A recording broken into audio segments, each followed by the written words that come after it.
ومن أحسن قولا ممن دعا إلى الله وعمل صالحا وقال إنني من المسلمين.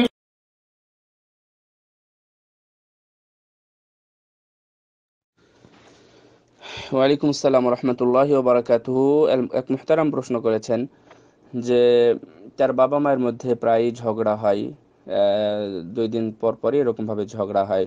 তো একদিন এক ভাই বলেই দিয়েছেন, তো যদি এমনটা হতে থাকে তাহলে তো আপনারা জাহান্নামী হবেন বা জাহান্নামী হওয়ার কারণ হবে। তো আসলে কথাটা ঠিক কিনা? আসলে কথাটা এভাবে বলাটা ঠিক হয়নি।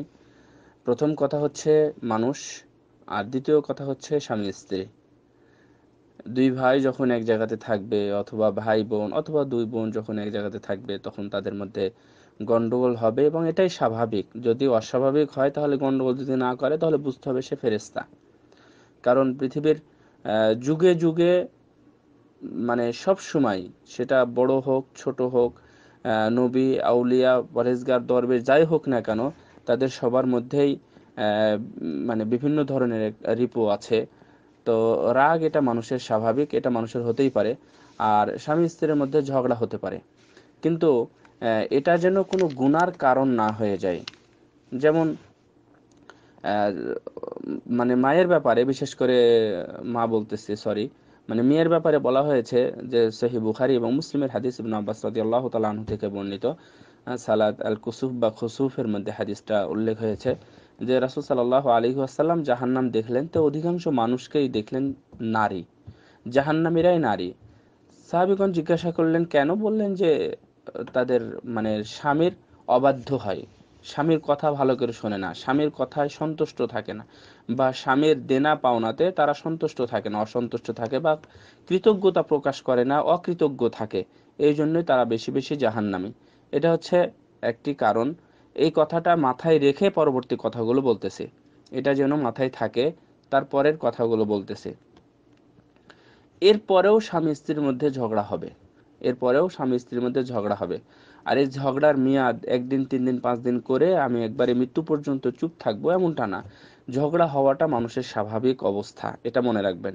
ঝগড়া হওয়াটা স্বাভাবিক মানুষের অবস্থা। কারণ এখানে এই বিষয়ে অনেক হাদিসে এসেছে যে রাসূল সাল্লাল্লাহু আলাইহি ওয়াসাল্লাম, আসলে যদিও আমি উল্লেখ করতে চাচ্ছি না যে রাসূল সাল্লাল্লাহু আলাইহি ওয়াসাল্লামের পরিবারের অবস্থা, কিন্তু উদাহরণের জন্য এর চাইতে ভালো উদাহরণ আর পৃথিবীতে পাওয়া যাবে না। সেই জন্য আমি কিন্তু বলতেছি যে এটা আবার শুনে ধারণা করবেন না যে রাসূল সাল্লাল্লাহু আলাইহি ওয়াসাল্লামের পরিবারে বা রাসূল সাল্লাল্লাহু আলাইহি ওয়াসাল্লামের ফ্যামিলিতে আমি কথা বলতেছি, কিন্তু এর চাইতে ভালো উদাহরণ আর দেওয়া যাবে না।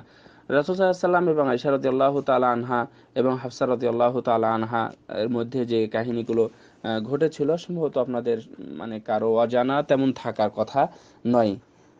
সহিহ মুসলিমের একটা হাদিস দেখবেন, লম্বা হাদিস এবং অনেক মানে স্পর্শকাতর অনেক অধ্যায় আছে এখানে।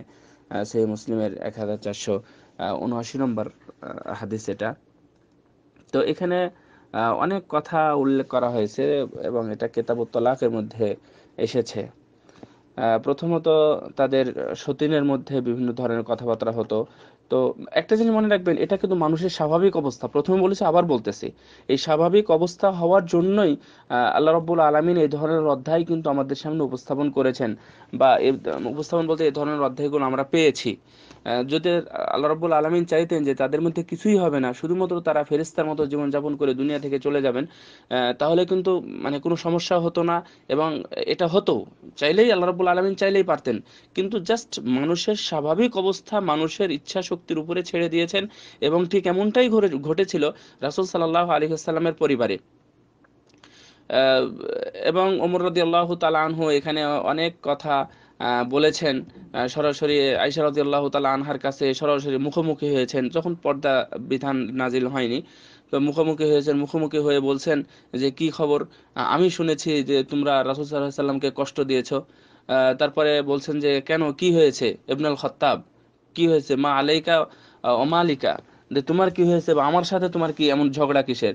উনি এই কথা শুনে চলে গেলেন হাফসার কাছে গিয়ে বললেন যে কি খবর, তোমরা রাসূল সাল্লাল্লাহু আলাইহি সাল্লামকে কষ্ট দিয়েছো। আবার অন্য এক জায়গায় এই হাদিসেরই শেষের দিকে আছে যে মনে রেখো যে এর জন্য রাসূল সাল্লাল্লাহু আলাইহি সাল্লামকে কষ্ট দেওয়ার কারণে আমার মেয়ে যদি দোষী হয়ে থাকে, অর্থাৎ হাফসা যদি দোষী হয়ে থাকে, তাহলে আমি তার মাথাকে উড়িয়ে দিতেও আমি দ্বিধাবোধ করব না, অর্থাৎ তাকে হত্যা করতে আমি দ্বিধাবোধ করব না, কারণ সে রাসূল সাল্লাল্লাহু আলাইহি সাল্লামকে কষ্ট দিয়েছে। তো এই ধরনের অধ্যায়গুলো অনেক ঘটেছে। তো এর জন্য আসলে কথাটা ওভাবে বলা ঠিক হয়নি। তবে এটা ঠিক যে যদি এরকম ভাবে লাগাতার হতেই থাকে, লাগাতার বলতে অসন্তুষ্ট, তারপরে হচ্ছে স্বামীর দুর্নাম করা। একটা সহিহ বুখারীর একটা হাদিস আছে, এই হাদিসটা 11 জন মহিলার কাহিনী উল্লেখ করা, সহিহ বুখারী 2য় খণ্ডে আছে। তো এখানে কার স্বামী কি করে না করে এটা সবাই এসে এক জায়গাতে বর্ণনা করতেছে, যেটা আয়েশা রাদিয়াল্লাহু তাআলা আনহা এই হাদিসের বর্ণনাকারী উনি বলতেছেন। তো এইভাবে বলা উচিত নয়, স্বামীর এসে দুর্নাম করবে, স্বামীর যেটা খাবে সেই খাওয়াটার দুর্নাম করবে, স্বামী তাকে ভালোভাবে রাখে না, স্বামী তাকে ভালোভাবে পড়তে দেয় না, ভালো ঘর দেয় না, ইত্যাদি এই ধরনের কথাগুলো নিজে ধৈর্য ধারণ করে থাকা বাদ দিয়ে যদি অন্যের সামনে বলে, তাহলে কিন্তু এগুলো জাহান্নামে যাওয়ার কারণ। আর ছোটখাটো কিছু দেনা পাওনার কারণে যদি স্বামী স্ত্রীর সাথে এরকম ভাবে ঝগড়া হয়, তাহলে অবশ্যই এটা নিজের ব্যাপারে, কিন্তু যদি ঝগড়া হয় তাহলে এটাও মনে রাখবেন, এটাও একটা সমস্যা।